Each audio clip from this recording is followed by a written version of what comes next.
Salam damai Tuhan kita Yesus Kristus selalu beserta kita.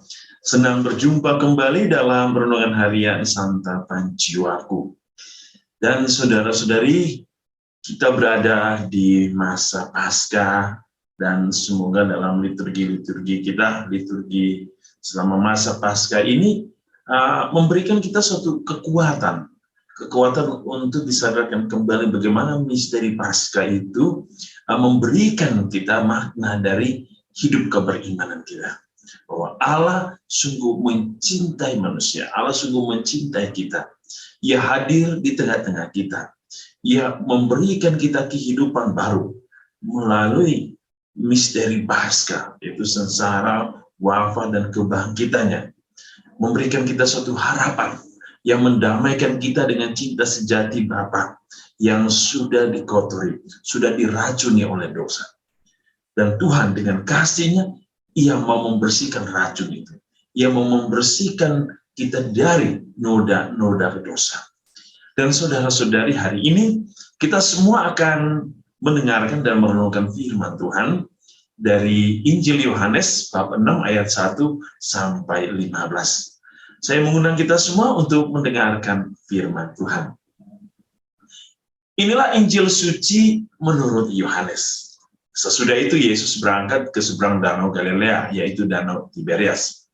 Orang banyak berbondong-bondong mengikuti dia, karena mereka melihat mujizat-mujizat penyembuhan yang diadakannya terhadap orang-orang sakit.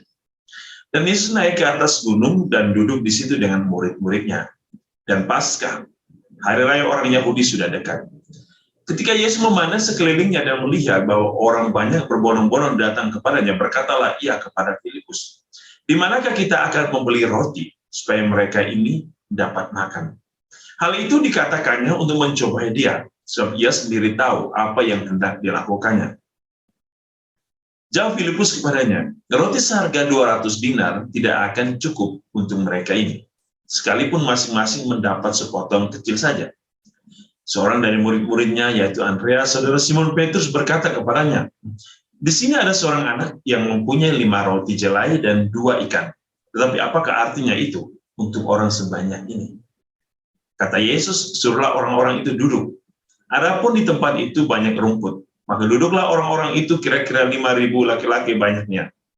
Lalu Yesus mengambil roti itu, mengucap syukur dan membagi-bagikannya kepada mereka yang duduk di situ. Demikian juga dibuatnya dengan ikan-ikan itu, sebanyak yang mereka kehendaki.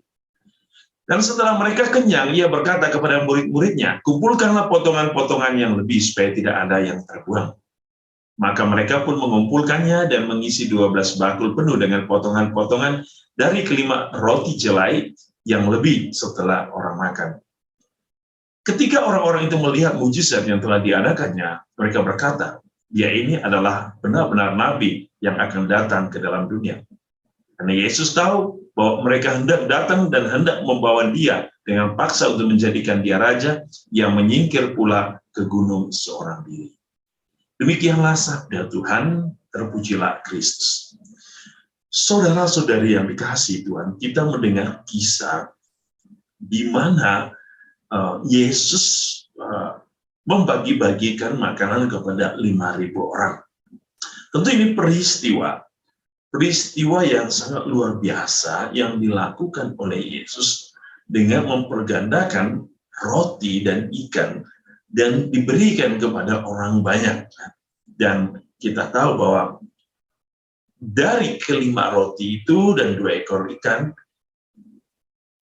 Yesus mendapatkan kumpulan sisa, yaitu 12 bakul. Dan ini menakjubkan. Bagaimana para murid ketika mereka mengumpulkan kembali, ada yang lebih. Secara matematik, tidak bisa dipahami. Bagaimana 5 tambah 2 sama dengan 11. Dan bagaimana 5 roti dan 2 ikan bisa dimakan 5.000 orang. Tentu yang ada di sini adalah kuasa ilahi. Dengan melihat peristiwa ini, pada poin yang pertama, kita bisa mengatakan secara jelas, secara tepat dan benar, bahwa Yesus satu-satunya yang mampu membuat hal-hal yang ilahi. Sebab Yesus adalah Allah. Dia adalah Allah yang diutus Bapa. Dia adalah nabi yang ada dalam hidup manusia, yang mampu melakukan hal-hal yang luar biasa, yang tidak bisa dilakukan oleh para nabi yang lain, ataupun dilakukan, tetapi tidak mampu melakukan apa yang dilakukan oleh Yesus. Atau dengan kata lain, segala sesuatu yang dilakukan oleh para nabi lain berasal dari kekuasaan ilahi Allah itu sendiri. Dengan melihat hal ini, tidak ada keraguan dalam diri kita untuk mengatakan Yesus adalah Allahku. Dia adalah Sang Juru Selamat. Dia adalah sahabatmu. Dia adalah Allah yang membawa kita kepada persekutuan dengan Bapa di surga. Yang kedua, peristiwa Yesus memberi makan 5.000 orang. Tentu ini peristiwa yang mengajak kita semua, harus menggugah hati kita semua, bahwa kita menyebut diri kita sebagai pengikut Tuhan. Kita menyebut diri kita sebagai bagian dari kehidupan Allah. Kita masuk ke dalam lingkungan kehidupan, kebersamaan dengan Allah. Maka apa yang mau kita contoh, teladani, yaitu cara hidup Allah. Dan salah satu adalah memberi. Yesus hari ini berbagi berkat, berbagi rahmat, berbagi cinta dengan orang-orang yang sudah kelaparan, orang-orang yang sangat membutuhkan. Sebagai murid Tuhan, kita dipanggil untuk berani menjadi saluran berkat bagi banyak orang. Ini penting. Kesempatan kita itu terbatas oleh umur. Sehingga pada saatnya, ketika kita sudah menyelesaikan ziarah di dunia ini, maka selesai pula amal bakti kita. Maka saat inilah mari kita tunjukkan, kita membuat diri kita menjadi saluran berkat bagi sesama, teristimewa bagi yang membutuhkan.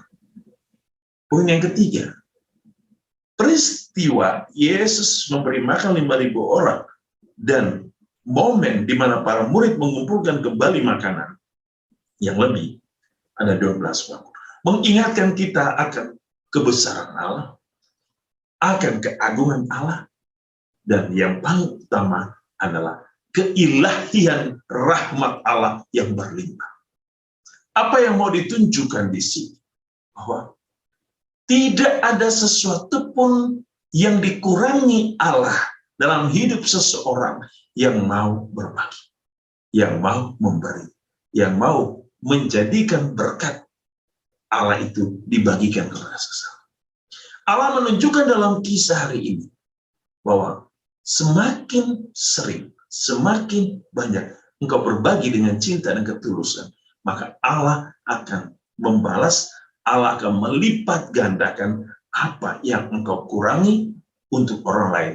Dan Allah akan menambahkan segala sesuatu untuk membuat hidupmu di dalam kelimpahan rahmat.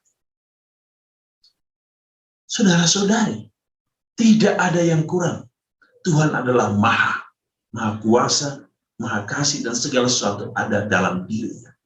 Maka orang yang percaya kepada Tuhan dan mampu mewujudkan kasih Allah, ya tidak pernah dikurangi. Maka hari ini Tuhan memanggil kita. Perayaan Paskah harus membangkitkan hidup kita, cara hidup kita, cara pandang kita, cara iman kita, untuk melihat keagungan Allah yang sangat luar biasa dalam hidup, yang memberikan seluruh hidupnya secara total bagi kita. Semoga kita yang mengakui dirinya sebagai pengikut Tuhan disadarkan bahwa cinta sejati Allah diberikan secara cuma-cuma, maka kita juga mau berbagi secara cuma-cuma. Tuhan Yesus memberkati kita. melindungi kita dalam seluruh pekerjaan dan karya kita dalam pelayanan kita, menyembuhkan saudara-saudari yang saat ini sedang sakit, membebaskan saudara-saudari dari keraguan, dari segala kecemasan, kegelisahan hidup anak. Dan semoga Tuhan menguduskan hidup kita hari ini dengan berkat-Nya yang berlimpah. Dalam nama Bapa dan Putra dan Roh Kudus. Amin.